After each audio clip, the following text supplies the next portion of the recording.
Na kukaribisha tena double updates popote pale ulipo mtazamaji wangu. Mimi natumai unaendelea vizuri kabisa. Niite Mr. Double J, na kama kawaida hii hapa ni ulimwengu wa siasa. Utanisamehea kidogo kwa sababu sauti yangu imebadilika kama umekuwa makini, na hii hapa inachangiwa na mafua, homa ambayo inanipeleka speed sasa hivi. Lakini naomba Mungu the next 2-3 days nitarudi sawa na mambo yataendelea kama kawaida. Sio kwenye video hii hapa mimi sina mengi ya kuzungumza kwa sababu nimekuletea video, na ni video ambayo inaonyesha Babu Owino akikuelezea mambo mengi sana ambayo wewe haukuwa unajua kuhusu kaunti hii hapa ya Nairobi. And by the way, a very big shout out to Babu Owino kwa sababu amechukua muda wake akakaa chini akakupigia hesabu vizuri. Yaani wewe unachotakiwa kufanya ni kusikiliza tu namna ambavyo gavana wa kaunti hii ya Nairobi Johnson Sakaja anavyokukulia pesa pole pole.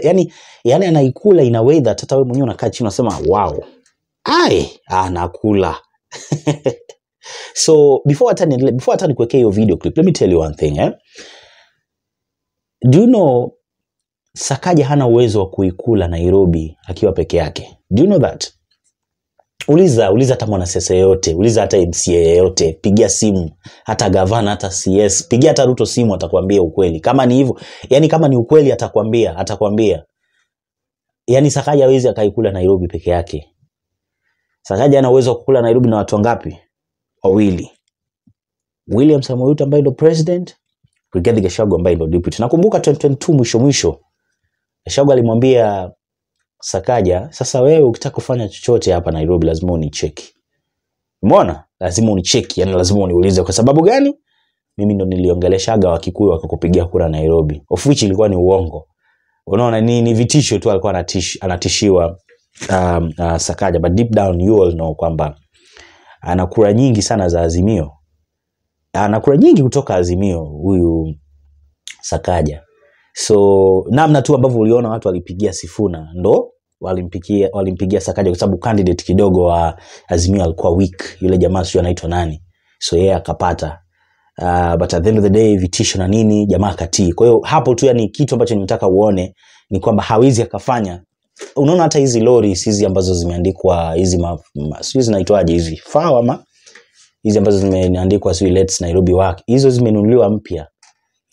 Na I don't think kama amenunua na yani peke yake, yani mwenyewe amekaa akadecide kwamba mimi nataka kununua, lazima anaulizia ofisi kuu RUTO pamoja na Gachagua. So point yangu ni hawezi akakula Nairobi peke yake, but kwa sababu wale wengine hawaonekani, yeye ndo yupo.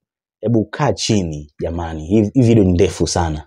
Sikiliza anachokisema Babu Owino, utaelewa same pesa yako unapoenda. Kwa hiyo ukiona anatoa zawadi ya 1 million, anatoa sijui nini, anatoa nini, jua si tu kwamba anatoa kwa sababu sasa sijui ameingia kwenye account yake akaona ni kama asaidie. Hakuna, uwezi toa gift ya 1 million na mshahara yako ni 1 million. Uwezi ukagift mtu mshahara yako ndugu yangu. Si tuongee tu kweli. Atawezaje kugift hata kama ndugu yangu, hata kama wana pesa, wani wanazitoa wapi? So ukitaka kujua wanatoa wapi hiyo pesa, sikiliza anachokisema hapa Babu Owino mwanzo mwisho. Lakini ukimaliza hakikisha kwamba una subscribe ili uendelee kupata taarifa nyingi na mpya kila wakati. Bye bye. Thank you very much, members of the press. I'm Babu Owino, Member of Parliament for Embakasi's constituency and a leader of Team Ground, the recently formed political movement that is doing the work under the doctrine of separation of powers, checks and balances, as was discovered or opined by Charles Louis de Montesquieu in the 17th century.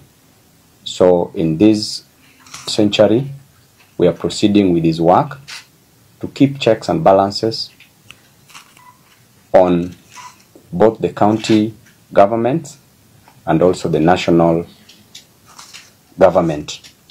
Today, I want to issue the current sorry state of the Nairobi County government. Yesterday, the governor of Nairobi, Johnson Sakaja, did issue the state of the county. But to our surprise and the surprise of many Nairobians and Kenyans, there are so many flaws that has been committed in Nairobi County.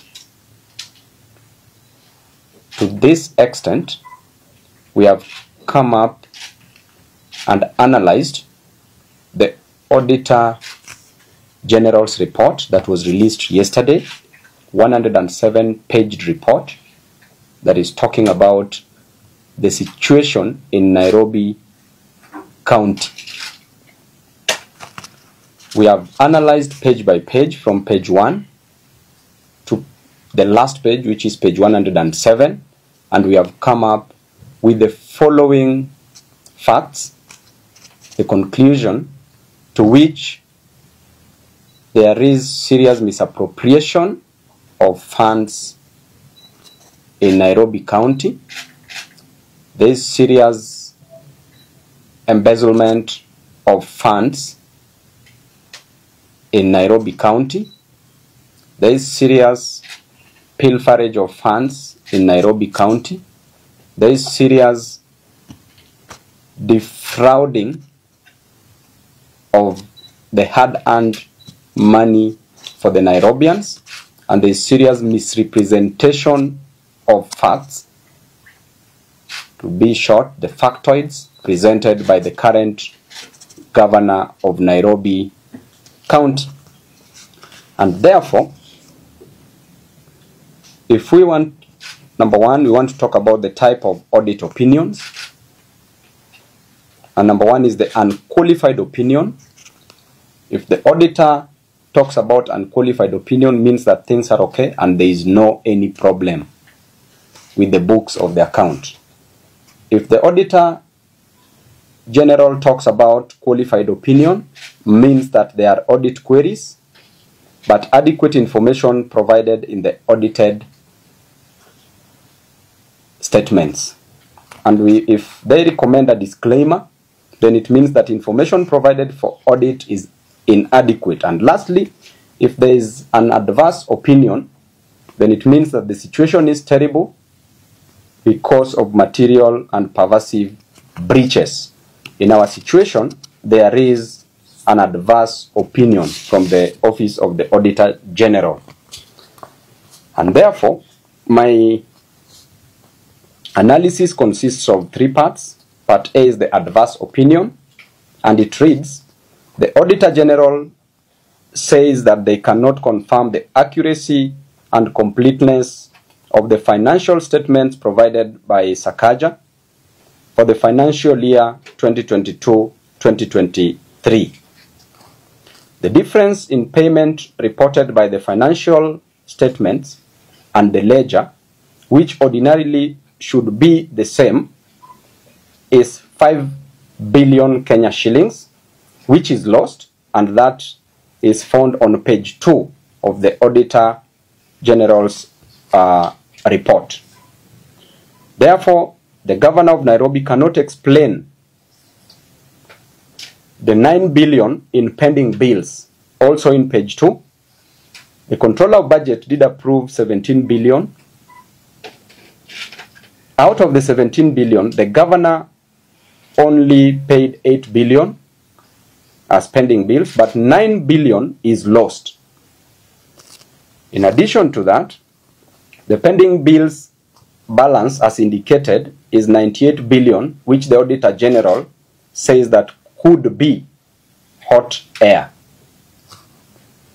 Assets acquired by the county government are overstated by 320 million Kenya shillings, which is lost as per page 3 of the Auditor General's report.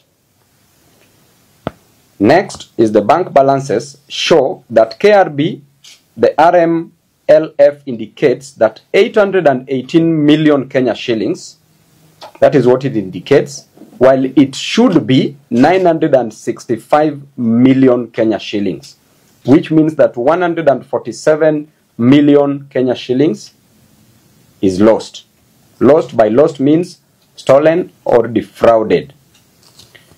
Next is the recurrent account reports nil. The current account reports nil balance while it should have 365 million Kenya shillings, which means that 365 million shillings is also lost. Next is the revenue account shows closing balance at nil, while it should have been 1.9 billion Kenya shillings. Its opening balance also shows nil, while it was 1.3 billion Kenya shillings. Therefore, the total amount of money lost there is 3.2 billion Kenya shillings. That is found on page 3 of the Auditor General report. Part D of it says that balances of 561 million in 43 bank accounts not supported at all. Auditors cannot confirm the accuracy of cash balances of 1.44 billion Kenya shillings. Number 7, for assets acquired through NMS amounting to 620 million Kenya shillings, which is unsupported, payments were made of 3.5 billion shillings and a further 3.7 billion Kenya shillings found on page 4.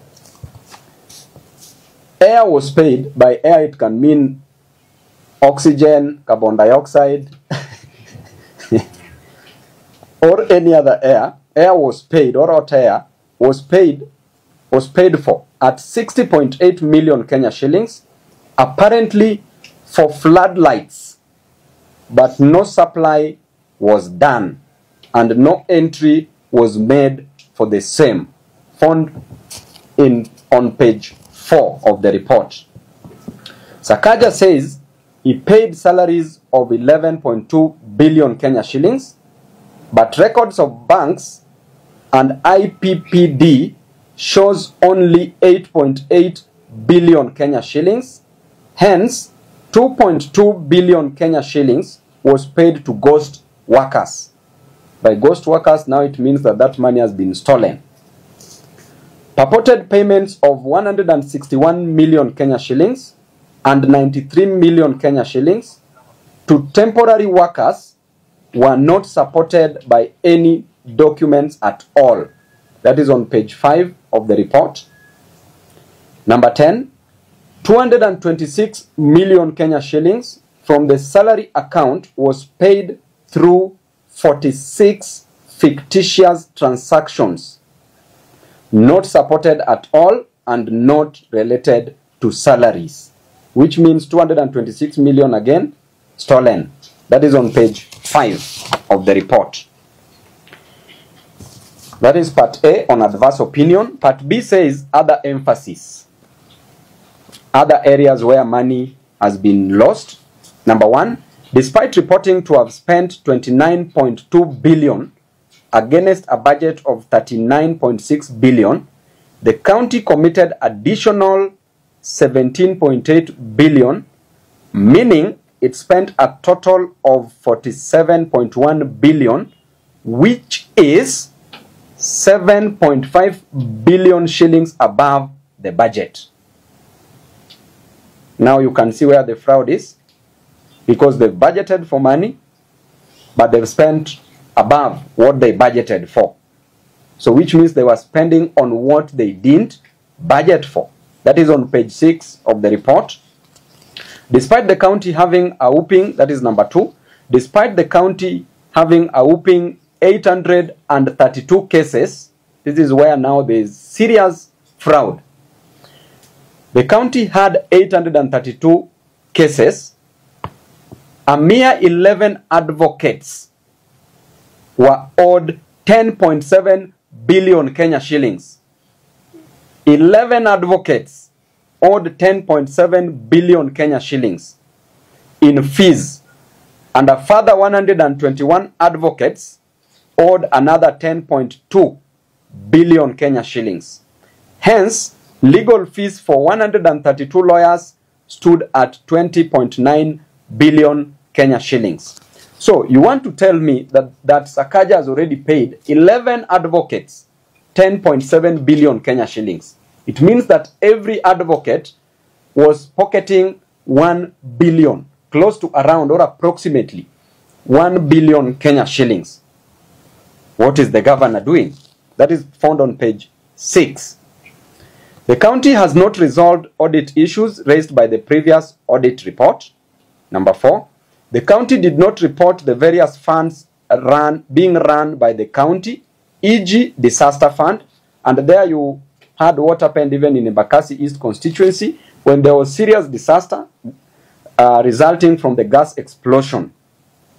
A budget of 285 million disappeared. Not even a shilling was used to help any of the victims from the county government. Not even a mattress, not even Piriton was bought to give my people to sleep so that they could not feel the pain. Despite withdrawing, that is number 5, despite withdrawing 30.5 billion from the county revenue fund, no reports were filed with the Office of the Auditor General. Remember, 30.5 billion was withdrawn, but no report filed. That is on page 7 of the report. Number 6, Nairobi Pay, the absolute revenue management system vendor, operates without a valid contract. I did talk to the majority leader of the county assembly, Mheshimiwa Imwatok, and he said that on Tuesday next week they will table a report on the same, and that the report says that was written in Mombasa, that there was a recommendation from the committee. The MCS said that the governor should be prosecuted. That is what the decision was. And that report, as we speak, Governor Sakaja is working so hard so that the report is not tabled next week on Tuesday. We'll follow it up. Number 7, payment for roads and civil works amounting to 567 million was not supported by any document, which means that 567 million for roads was paid but not supported. So members of the press and Nairobians, have you seen those roads being constructed? According to the last report, the analysis showed that the amount of money that was spent was only 400 million. But here, that is for all the development that Sakaja did. The first development that he claimed to have done was about the school feeding program, that he spent 200 million Kenya shillings. Then the next one was the Dandora Stadium, which was a continuation, that he spent around 33 million. Then the rest of the money, which was around 167 million, went to roads. But here we are being told 567 million went to roads. So where is the money for these roads? That's on page 8.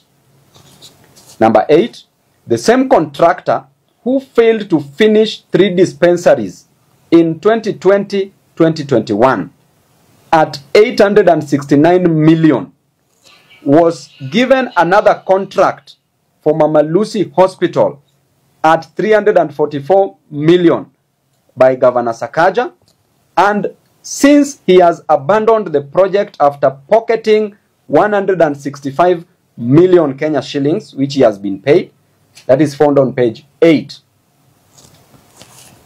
Number 9, an amount of 32 million Kenya shillings was given to fictitious 683 beneficiaries. Hiyo ni hewa, 32 million ilienda kwa hewa, stolen, that is on page 11 of the report. Number 10, despite buying vehicles for 100 million only, the county government paid 771.6 million to vehicle vendors, those who are selling vehicles, 671.6 million in excess of the 100 million that was budgeted for. So that money has been stolen. Remember, the vehicles were supposed to be bought at 100 million, but the amount of money that was paid to the person who was selling the vehicles was 771.6.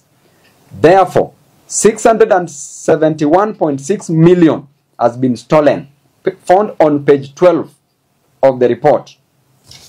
Number 11, despite the law requiring that salaries don't pass 35% of total revenue, the county paid 37% of 30.5 billion, blatantly breaching the law. Number 12, incompetence and deals facilitated double payment of leave allowance of 15.4 million to 178 favored county staffs, found on page 13 of the report. Number 13, despite having their gross pay properly paid, 26 officers were paid additional 17.6 million Kenya shillings without any reasons, which means that those were conduits for removing money from county accounts. That is found on page 14. Number 14, an entire 393 employees not tax exempt were paid 52.5 million Kenya shillings without pay as you earn tax deductions, which means that money for KRA was stolen there. So KRA, mkona kazi, wacheni kufuata watu airport mkitafuta underwear ya watu huko na kutafuta vitu za watu. Kazi, pesa iko hapa kwa county. That is on page 14. Number 15, some 395 employees were paid additional salaries of 100 million that cannot be explained. Probable collectors for some big short, found on page 14. Everything that I'm reading are very factual, and these are as per the Auditor General's report. Number 16, out of 13,354 employees of the county, only 167, which is 1.25%, are persons with disabilities against legal requirements of 5%. They should be 5%, not 1.25%. So there is no compliance. So therefore, the governor, you must up your game and employ persons with disabilities. That is found on page 14. Question number 17. Despite deductions, despite deducting pay as you earn, NSSF and NHIF of 1.72 billion, the county government did not remit those statutory deductions, which means that they are deducting, but they are stealing these monies. They are not remitting. Number 18, on the drama of legal fees, 375.9 million paid irregularly as follows. That runs from page 18 to page 24 of the Auditor General's report. Number A part of it, 34 million paid, 34 million Kenya shillings paid were a fee note of 80 million, which was raised in a case which was before the High Court in a commercial transaction, case number 1581 of 2014, to defend the county on outstanding land rates of 5.4 million. So 34 million was paid. Okay? The advocate raised a legal fee of 80 million. So I want you to note the nature of these cases and why 80 million should be raised for such cases. That was in 2014, but money has been paid now. Okay? So which means that one of the ways by which the governor uses to steal money from the county is through these legal fees. Using these lawyers, they have very exorbitant, expensive, high fee notes. Then that is where the government takes 50% of what he pays. And that is an agreement that he makes before.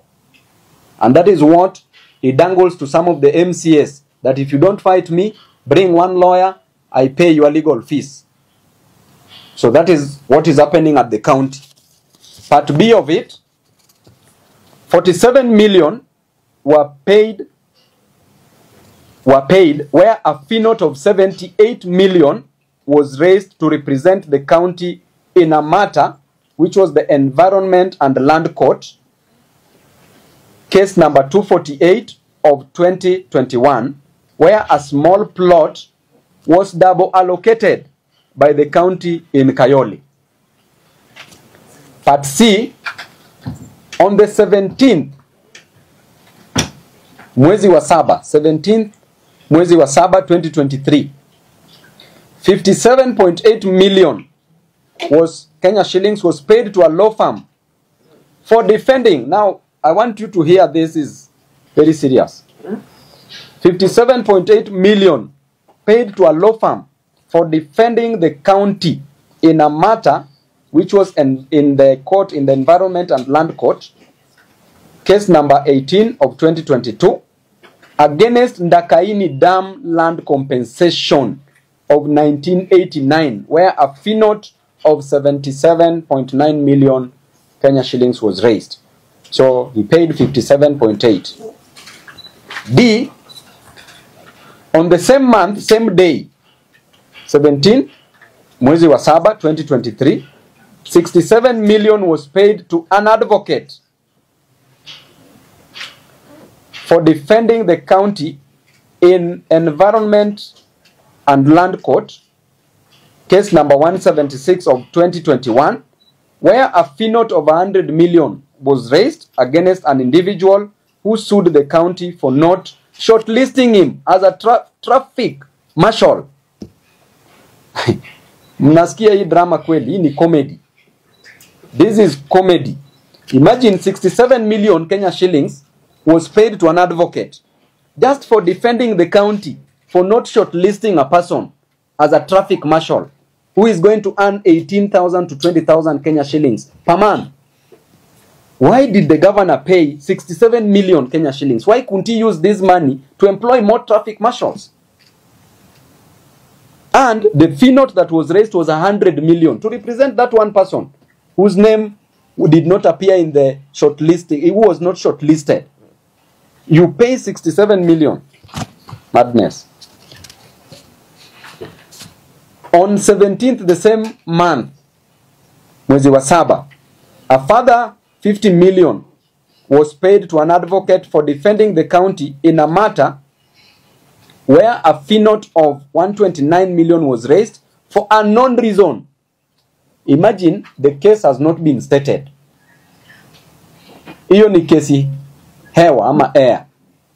But he paid 50 million to the advocate in the Environment and Land Court, case number 379 of 2018. Unknown. But they decided to fix a case number. But there is no case in such a situation. F, on 8th of May 2023, 70 million was paid to an advocate for defending the county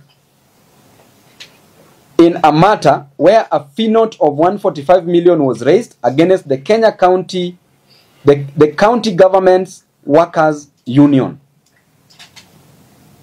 That is 2023. A further 70 million paid just to represent county government's workers union. While the county, remember, has a legal department where there are advocates who can do these works. Right? G, on 17th mwezi wa saba 2023, 30 million was paid to an advocate for defending the county in a matter where a fee note of 116 million was raised on alleged threats on county workers' pension fund. Just threats. You issue a threat, you are taken to court, an advocate is paid 30 million. H, even those who have cases for murder, cases for terrorism, they don't pay advocates such amounts. H, On the 17th of March 2023, 20 million Kenya shillings was paid to a law firm for defending the county government in a matter which is before the High Court, a miscellaneous case number 123 of 2017. Then part C, which I've indicated as the last batch, it says number 1, a provider of security services to ECDE facilities who had been paid 42 million Kenya shillings for the months of April to August 2020, on 30th mwezi wa sita 2021 was paid again 16.8 million for the months July and August 2020 by Governor Sakaja, and was paid on the 13th March of 2023. So the amount of money that has been stolen there is 16.8 million Kenya shillings. That is found on page 25 of the report. Number 2, garbage collection paid for at 145.9 million without any documentation and handwritten receipts issued despite Dandora Weighbridge being capable of generating official receipts. Tunaelewana vizuri? Amba mmepotea wenzangu watu wa media? Tuko sawa? Mejua hii kitu inaweza fanya mtu aruke kutoka hapa dirisha mpaka chini ya commit suicide juu. Hii pesa hii, that is found on page 25. Number 3, a paltry 27 tippers were purchased at a whooping 772 million. Hey, Sakaja, sacks. Hey, hii ni dishi na county kweli. A paltry 27 tippers, hizi lori za kubeba takataka, were purchased, zilinunuliwa at 772 million. Which means that lori moja, mtu anipigie hesabu hapo haraka, 772 divided by 27, tupate bei ya lori moja hapo haraka sana, is approximately 30 what million? 28 million. So lori moja ya tipa ilinunuliwa at 28 million. Hey, that is on page 26. Other notables: Governor Sakaja has refused to appoint critical staff. This is also in the report. Number 1, as critical as a county secretary who serves as a secretary to the cabinet and head of county public service is county public service has not been appointed a substantive office holder for 19 months. Someone is still acting with restricted powers. Number 2, on the 35 accounting officers, only 29 have been appointed 19 months down the line. The question is, aren't there enough qualified people in Nairobi to do the jobs? Why haven't we appointed the 16 remaining? Number 3, there is a case seeking to nullify the appointment of Sakaja's County Public Service Board members due to breach of the law. So that means clearly that he's a lawless man, as you can see. And therefore, Sakaja's state of the county was merely diversory. Number 1, the big projects, building primary school classrooms, which is not his duty, as he was purporting and saying, that is a function of the national government. The big projects, building primary school classrooms, northern collector tunnel for water, waste to energy power facility, are not in the county government's budget, as he was saying that he will do them in this financial year. They are not in the budget. Therefore, he cannot do that which is not in the budget. Number 2, the county was running a budget of 42 billion with a development portion of 12 billion Kenya shillings. So the question is, where does this money go to? Because this financial year, clearly, Sakaja has only spent 400 million Kenya shillings. So where is the rest of the 12 billion? We are finishing our financial year in June. Number 3, as at 31st December 2023, end of financial year 2023-24, Sakaja had only collected 3.8 billion in on-source revenue. How can he lie that he collects the budgeted 19 billion on the on-source revenue?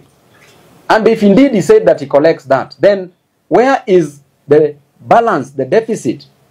Where has this money been taken to? Because he says that he collects money. So where is this money taken to? Number 4, Dishina County is getting funding from government development partners, from the national government, from the county government. And kitchens being built by the county government. Who is this so-called implementing partner? They've not been mentioned anywhere. Where and what is the contract between them and the county? That's a sensitive docket where you cannot say that you are in a contract with somebody and that contract is impliedly. The contract must be expressly. It must be put down on paper because that's a sensitive docket. We are dealing with children. We want Governor Sakaja to come out and account to the people of Nairobi on the specific resources budgeted for and entrusted with him from the equitable share of revenue, which is 20 billion Kenya shillings, on-source revenue of 19.9 billion Kenya shillings, and 3 other additional conditional allocations of 2 billion Kenya shillings.